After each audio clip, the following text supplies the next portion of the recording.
তার মধ্যে বাংলাদেশে নয়, এশিয়া মহাদেশে তিনি তাফসীর কোরআন নিয়ে পড়তেন।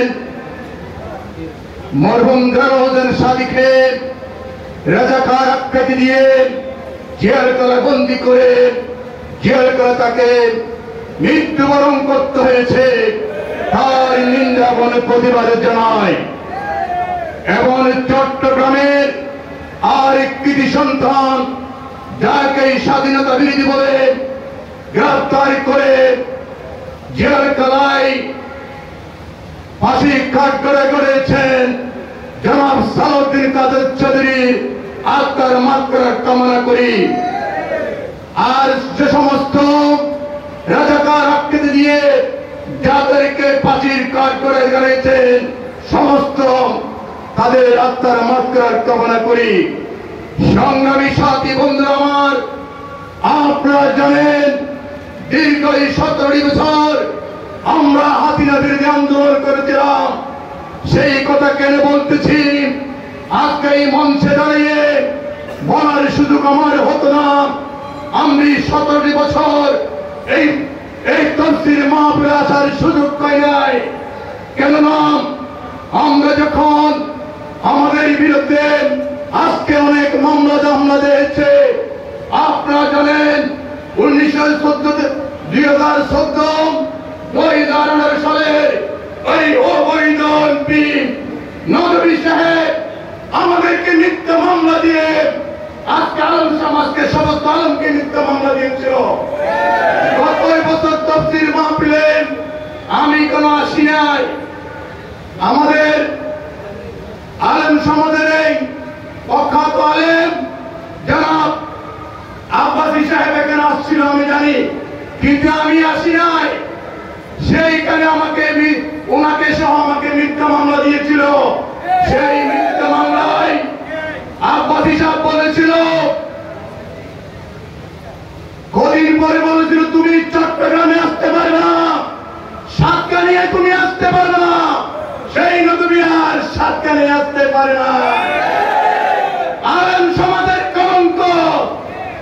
আজকে উনি নদী সাহেব আলেম বলে প্রচার করতে থাকে। উনি তার সহধর্মীকে নিয়ে সারা দেশ বিদেশে ঘুরছে এবং এই অনবেশ্য ছেলেদেরকে নিয়ে ছবি তুলে প্রচার করেছে। তার বিচার বাংলাদেশে হয়েছে, পৃথিবীতে হয়েছে। আমাদের কিয়ামতের ময়দানে তার শাস্তি অপরিসীম। কেননা তিনি ইসলামের কথা বলে, কোরআন হাদিসের ব্যাখ্যা করে, অপব্যাখ্যা করে আলেম সমাজকে সাতকানিয়া লোহাগড়ায় ঢুকতে দেয় নাই। অনেক মাহফিল করতে দেয় নাই, মাহফিল বন্ধ করে দিয়েছে। সেই জালেম তুমি এখন কোথায়?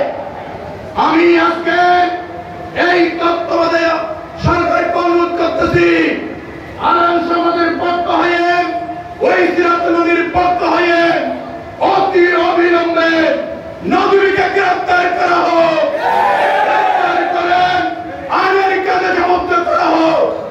সংগ্রামী সাথী বন্ধুরা আমার, আজকে এই মঞ্চে দাঁড়িয়ে যারা দীর্ঘ 1 মাস আন্দোলন সংগ্রাম করেছিল, আমাদের মেধাবী ছাত্র এবং সাধারণ ছাত্ররা পুরো আন্দোলন করেছিল।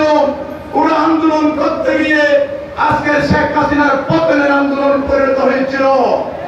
শেখ হাসিনা এমন পতন হয়েছে, বাংলাদেশের মাটিতে তার আসার আর কোন সুযোগ হবে না।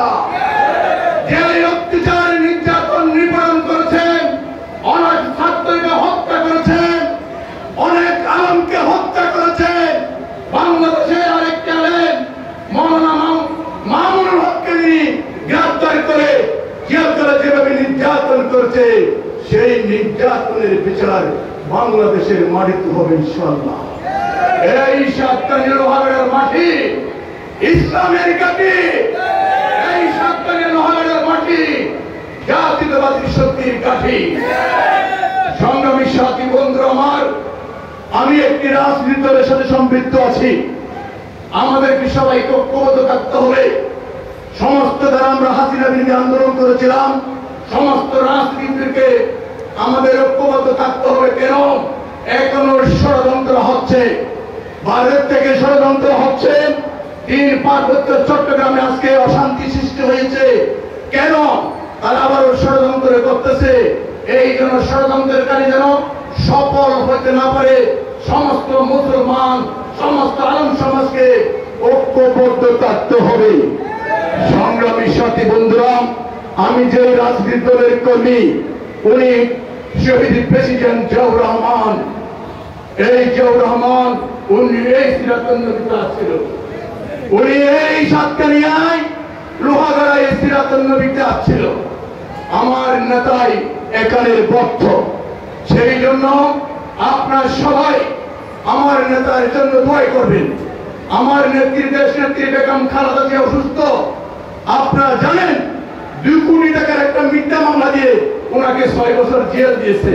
তারা লক্ষ লক্ষ টাকা, কোটি টাকা তারা পাচার করেছে।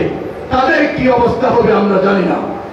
আমার প্রিয় নেতা তারেক রহমান সুদূর লন্ডন থেকে 17 বছর আন্দোলনের নেতৃত্ব দিয়েছেন এবং গত 1 মাসে যে ছাত্র আন্দোলনে উনি সবচেয়ে তার ভূমিকা ছিল।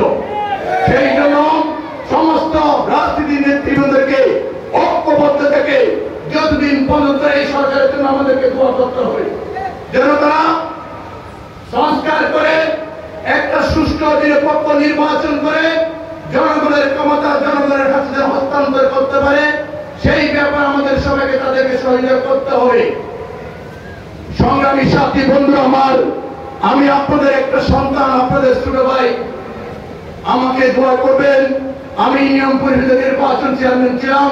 17 বছর এই হাসিনা বিরোধী আন্দোলন করতে গিয়ে 51টি মামলা আমার বিরুদ্ধে হয়েছে। সেই জন্য সমস্ত মামলা যেন এই আমার না কোনো হুজুর কাদারও রেহাই পায় নাই।